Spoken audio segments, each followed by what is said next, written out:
Hello everyone, welcome back to the Odds Now YouTube channel. I'm Matt Hill and I'm delighted to be bringing you my Day 4 preview ahead of the action at the 2026 PDC World Championship. We've got another 8 round 1 matches to look forward to, 4 in the afternoon and 4 on the evening on Sunday the 14th of December. Really up and running now, the tournament, isn't it? 20 matches in the books. We've had a few shocks and some really good performances as well, but also some pretty unremarkable ties, as you would expect with the first round. It's always the nature of this tournament that you get some forgettable games and the odd cracker, and obviously the quality will improve as the tournament goes on, but I'm thoroughly enjoying what I've seen so far. Some really good workouts for some big names as well. In terms of yesterday's bets, pretty much a push, wasn't it, yesterday? Really good start with the first game, Di Davis beating Mario Vandenberg 3-0, which was a 2-1 winner. Basically guaranteed that we weren't going to be losing much on the day, but then, as is often the case, nothing goes right after that. Felt we were unlucky with the Boris Kritchmar, Luke Woodhouse game to go over, go 5 sets. Shared the first 2 sets. Kritchmar missed a load of darts to win set 3 on his throw, and then Woodhouse managed to hold it out in set 4. So if Kritchmar had put any of those chances away, by all probabilities, we've got a 15-8 winner there. As it wasn't to be. On the evening, more fool me for doubting Paul Lim. Fantastic from Lim. It really was brilliant in that first set, I've got to say. But once the bet was down, I was cheering him on. I did feel for De Graaf. The crowd was abysmal, whistling on every visit pretty much for him. I don't want to go off on a tangent, but I think it's great to get behind players, but I really can't do with the whistling when somebody's throwing. I just think it's dreadful. But anyway, Lim was a worthy winner there, and De Graaf, classy in defeat. So the last game as well, we had a half point on Alex Spellman. Didn't go well. I said that game would all be on the first set because 2 players with quite fragile confidence. Clemens took a 170 in leg 2. I was had to settle you down. And as it happened, Spellman just couldn't settle at all. He looks a shadow of the player that, 3 years ago had an absolute cracking game with Ryan Joyce on that stage. I think he averaged 96 in that game. Went down 3-1, played really well. But all his appearances since in the UK, he's been unable to replicate that, which is a shame for him. But anyway, we won't dwell. We'll crack on with a busy Sunday then. Starting with game 1, Ritchie Edhouse versus Jonny Tata, and I've inadvertently deployed this tactic every day of the World Championship so far, backing the outsider in the first match. It wasn't by design, trust me, but I'm going to be doing the same here again. Now, 2 days it's worked with Arno Merck and Di Davis. It didn't work with the New Zealander Halpai Puha. Let's hope this New Zealander can do a job for us, Jonny Tata at 12-5, because I just want to be against Ritchie Edhouse here. Ritchie Edhouse was one of the stars of last year, came from nowhere to win a major in the European Championship. He was fantastic for large portions of last year. His form coming into the European Championship was really strong. He'd been doing it on the Pro Tour, on the Euro Tour. He then won the European Championship, carried on and had a good end to the year as well. I was really excited to see what Ritchie Edhouse could do in 2025. It's been a disaster of a year for him. Let's have it right. Didn't even qualify for the European Championship to defend his title, which has never happened before. Saw him at the Plaisier Championship finals, watched his round 1 game with Stephen Bunting, was hoping to just see something from Ritchie Edhouse to give me a bit of confidence coming into the World Championship. As it was, he got tonked 6-1, and his confidence just looked shot to bits to me. Now, also, it's worth noting that Edhouse has had some really bad nights on the Ali Pali stage. He's lost some bad games. One against Leonard Gates springs to mind when nothing went right for him. He has obviously fared better at times as well, but I just think in his mindset, the mindset that he's in right now, he will not be looking forward to this. It'll be apprehension, it'll be nerves. If he doesn't start well, he'll be beating himself up. I think he's got a capable outsider he's facing here in Tata. Probably Puha's obviously the 2-card holder from New Zealand, but I think Tata has probably shown the best level. When we've seen him on the World Series, he's always been competitive. I mean, this year he had a really good game with Gerwyn Price in New Zealand. I think he lost it 6-4 in the end, but he averaged up about 97 and could have easily won that game. Price has to average a ton just to hold him off. So he's got gears, Tata, and I think that if we see anywhere near his best here, he'll beat Edhouse. I'm really surprised on the drift on Jonny Tata, and I'm delighted to get on him at 12-5, available with Bet365. Keep it really simple. I think he'll give Edhouse a really good game here, and I think he's a very live outsider. Game 2 then is Dom Taylor versus Oskar Lukasiak. Taylor a massive favourite here. He's going off 2-9 in most places, which probably a little bit short, to be honest. He's definitely been the more impressive player over the last couple of years out of the pair. Had a really good 2024 where he looked like he was maybe going to kick on and maybe even win a Pro Tour at one point. He was making quarterfinals, semi-finals. Hasn't really happened for him to the same degree in 2025, but he's an ultra consistent performer, always in and around that sort of low to mid-90s average. has the levels on the floor to go up towards a ton and beyond. Whereas Lukasiak, this is his first year on the Pro Tour. I expected good things from him, to be honest, because we've seen him play at the World Cup with Sweden, and he's often impressed.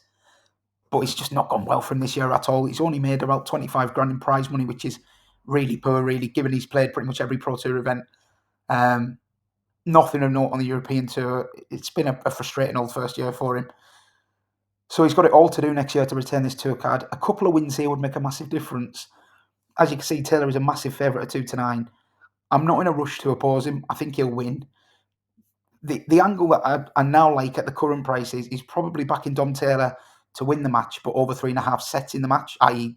3-1 or 3-2 win for Taylor. Now, you could do that two ways. You can either dutch the correct scores of 3-1 and 3-2 to Dom Taylor, or you can just quite simply, on the Bet365 Bet Builder, put Dom Taylor win over 3.5 sets, and you get 11-10 there, which is much more attractive than the 2-9, because this is still a big game for Dom Taylor. He's not, not a regular at this kind of stage by any means. Bound to be some nerves there. We actually saw it at the Players Championship finals where he looked in cruise control of a game against Andrew Gilding. Nerves got the better of him, ended up losing that one at the end. I do think there'll be a quality difference between these two, which will enable Taylor to get over the line. But if Lukasiak can sort of bring his B game, it's probably good enough to win a set here. So I think at the prices, 11-10 on Taylor and over 3.5 sets is much more attractive in terms of finding an angle. So I'm not going to go mad on that. I'm just going to have a point on Dom Taylor to win and over 3.5 sets in the match at 11-10. Looks a fairly solid bet to me for this one. Game 3 then is Richard Veenstra versus Nitin Kumar. Now, I have personally backed Richard Veenstra to win this 3-0 at 4-5 when it opened up. I think it's like 8-11 now. It hasn't shortened that much. I just think Veenstra's just a really, really solid campaigner, and he's playing someone in Nitin Kumar who he has a bit of ability. He's the best player in India by a mile. He came through the Indian qualifier once again this year. But that says less about Nitin Kumar and more about the quality of darts in India. I mean, some of the games in that qualifier, both players were averaging 40. It was pub darts. And Kumar was pretty poor at that qualifier. I mean, he scrambled through, got it done, averaging like in the 60s and 70s. But he has got levels. He can get up towards an 80-something average, but that ain't going to cut it on the world stage against most people. He played Martin Luke Monier last year, somehow won a set, went down 3-1. But it was, he's just so erratic. He can hit a 180, Kumar, but there's way too many 1s and 5s. It's kind of what you would associate with a good amateur player, I guess. That, when the first start goes right, he can follow it. When it doesn't, it can get a bit messy. And we're playing at an elite level here. I mean, Richard Veenstra is an absolute campaigner, isn't he? BDO regular, done really well on the Pro Tour since he came over to the PDC. Yes, he hasn't won tournaments, but quite often runs deep on the floor to last 16 quarterfinals. Plenty of big stage wins. Taken some big scalps in the last 2 or 3 years as well in one-off games. I think he's got all the class and experience to just see this out and win 3-0. I've played it 4-5. It's 8-11 now. I'm not going to put it up as an official bet, but I do think Richard Veenstra will win this 3-0. If you're looking for an accumulator on the day, I think it's a very, very safe sort of 8-11 chance to add into your accumulator, but it's a no bet in terms of the official P&L here.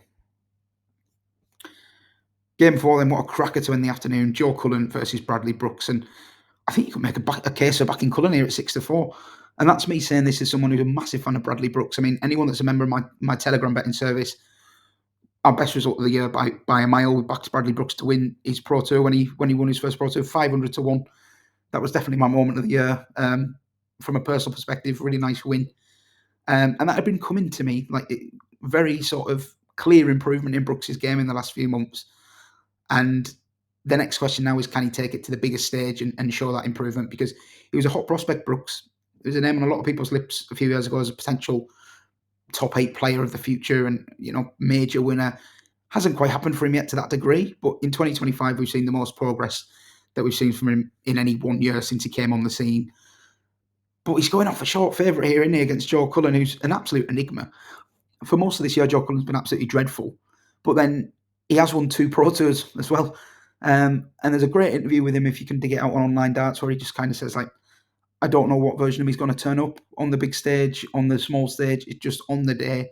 Whatever happens, happens. But I would give Cullen a lot of respect here in that I think he generally raises his game on the big stage. I mean, a player of that quality, he was a dart away from in the Premier League a few years ago. You don't have that quality and not be comfortable on a big stage. Think back to 12 months ago. He played Vessel Nyman in round 2, and he was made an underdog, and he really didn't like that, Cullen. He came out, he beat Vessel Nyman 3-0, and he stormed out of his post-match press conference afterwards saying, like, nobody showed me any respect with making me such a big underdog, so I'm not going to bother answering questions, which, whatever you think about that, it clearly shows to me that Cullen, he likes being written off, he likes being overlooked, and this is a game again where, quite rightly, he finds himself the underdog in the betting on all known form of the last 6 months to a year, but the back class, the experience, the top level, all these question marks we have over Bradley Brooks, like, can he do it on the big stage? Does he have enough experience in these kind of games? Cullen has all of that. So Brooks has the form, Cullen has the experience. It's a really interesting matchup. I've played the over 4.5 sets myself because, like the Critchmire Woodhouse game, I think there's a very, very good possibility that this goes deep. You can get just under 2-1 there. We'll go 15-8 for the purposes of this, and that's the way I'm going to play it. I also wouldn't argue strongly with anyone who makes Cullen a bet here at 6-4, all considered. I really hope Bradley Brooks can bring his best to this stage, but I've got a lot of respect for Joe Cullen on this kind of sphere as well. But over 4.5 sets at 15-8 is how I'll be playing this one. Okay, then on to the evening session. Very, very intriguing match to start it. It's a no-bet game for me, but Lucas Venig versus Wesley Plaisier. I think you'll enjoy watching this. I think this will be a really good game. Venig's obviously had a breakthrough year. Great run to the quarterfinals at the Grand Slam of Darts, which has saved his tour card, and so it should as well, because he's really taken forward strides. Lucas Venig, the German, I think, has had a great year on the Pro Tour on the floor as well. He's shown he's got the levels to compete. I think we saw that as soon as he got his tour card, to be honest. He was posting good averages, taking a few scalps, but now he's added that layer of consistency that you want to see. And he's a really solid operator, and he comes here full of confidence. I think he'll give a good account of himself. Probably an unfortunate underdog here, to be honest, given what he's achieved in the last sort of 3 months or so. But all respect to Plaisier. Came on, he was playing on the Pro Tour last year as a non-tour card holder. He was getting call-ups as a reserve, and he actually won an event and made 2 finals as a reserve. That is ridiculous, really, when you think about it. Only the 4th non-tour card holder ever to win a Pro Tour title. He hasn't quite scaled those heights in 2025, but I think his level's been very good in the last 3 or 4 months. Arguably not as good as Venig's, but yeah, very, very good player. I really have a lot of time for Plaisier. Obviously won his first round game. Looked nervous last year. It was his first game at Ali Pali. Beat Asamoto 3-2. Then played Peter Wright. Gave a good account of himself. Wright played well to win that 3-1. So, yeah, I get why Plaisier's favourite. I wouldn't be rushing to back him at 8-11 because I think Lucas Venig's very dangerous. It's just a no-bet game for me. I think it's a really close, interesting game between 2 players that are on the up, and we're probably going to be seeing a lot more of them at Ali Pali in the years ahead. Second game on the night is a tough one to call this. Dimitri Vandenberg is a narrow outsider against Darren Beveridge. Now, anyone who doesn't watch Dart all year round will be amazed to see Dimitri Vandenberg an outsider for this game. Now, there's an important reason why that is. We've barely seen Dimitri since March. He actually took a break from the game, stepped away from the game. Now, he has played now and then, so I wouldn't call it a full-on break, but he certainly had a very, very relaxed schedule. He's even said, Vandenberg, that he doesn't foresee himself coming back to darts in a full-time capacity, which worries me hugely because obviously he's a former 2-time major winner, but the way the 2-year rankings work is he'll get away with that to an extent this year and even next year, but then the money will start to drop off. He will plunge down the rankings and he won't be able to pick and choose his tournaments because he simply won't have the ranking money to defend. Now, the thing with Vandenberg is if he can rediscover his top level, he's capable of rocking up at events and winning them. He is that good. But we've just seen precious little of him, whereas when we have seen him as well, there's been a lot of 80-something averages, and you couldn't back him with much confidence here. However, Darren Beveridge getting into favourite is maybe a little bit, a touch too far, because Beveridge, for all he had a great solid year on the Pro Tour floor, and he is a very solid player, he's the kind of player who, if you don't turn up, he'll beat you. If you turn up, you might beat him. You probably will beat him, and certainly if you're of Dimitri's ilk. So I think this market is just sort of all based around that Dimitri's not going to turn up. But like a player of that calibre and class, I would think he's had his eye on the World Championship for 6 months, in all honesty. Barely been playing. He knows how important this is because, you rock up, you win a Pro Tour, I think you win 10 grand. You win this first game, you're winning more than that. So this sole game is as important to him as winning a European Tour event or a Pro Tour event. So I feel like Dimitri will have centred his preparations around this. I imagine he's been practicing a lot. I think he's probably a good bet there. I'm not going to back him myself just because of the uncertainty around, but I feel like it's going to be one of those games where I'm going to look back at it afterwards. Dimitri comes through, and I think odds against Dimitri, that was a bit of a gift. But yeah, there's too many uncertainties. I think you just watch this one. It's an intriguing clash. 2 games left on Saturday then. Stephen Bunting enters the fray, the favourite for quarter 2, so he's expected to be having a semi-final with Luke Littler on January 2nd.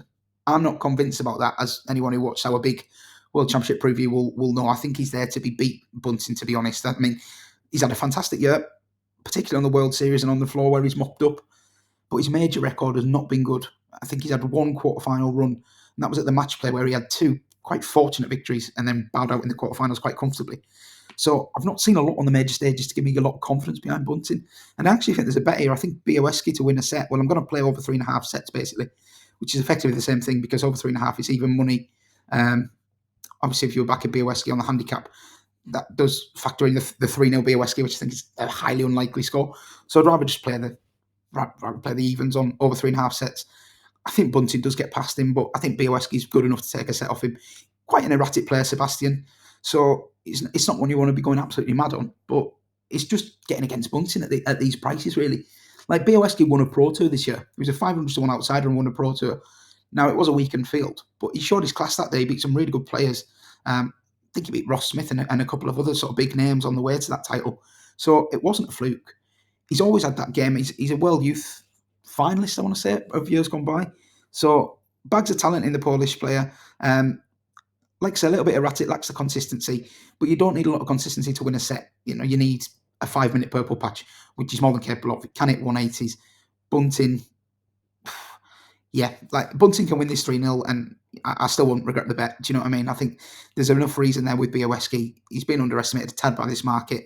I'm just going to back the over 3.5 sets at even money that is available with Ladbrokes and Coral. So that leaves us with 1 match then on Sunday, and the last match of the evening is James Hurrell versus Sto Buntz.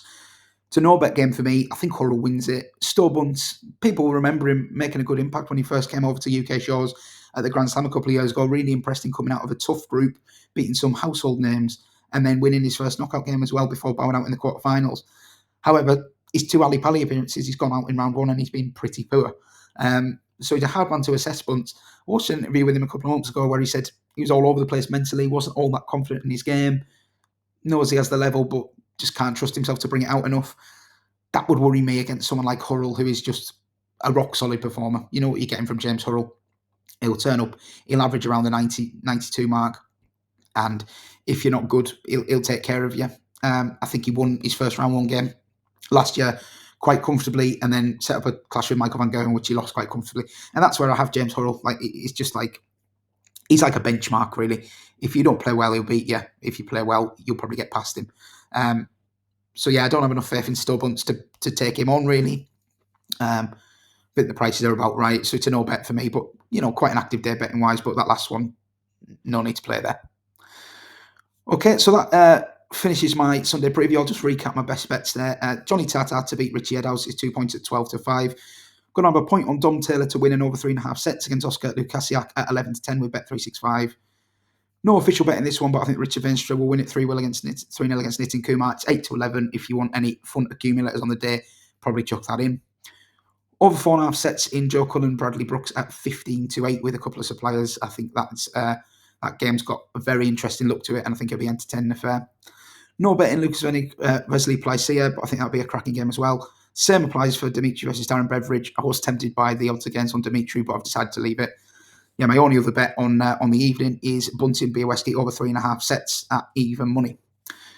So that concludes my Sunday preview. Let me know what you're backing in the comments. Hope you're enjoying the videos. If you are, please do drop us a like and do hit subscribe to Odds Now. Great to have some new subscribers on the channel. Keep the content coming throughout the World Championship. And yeah, I'll be back again to preview Monday's action. Have a good one and best of luck with your bets. Cheers for watching.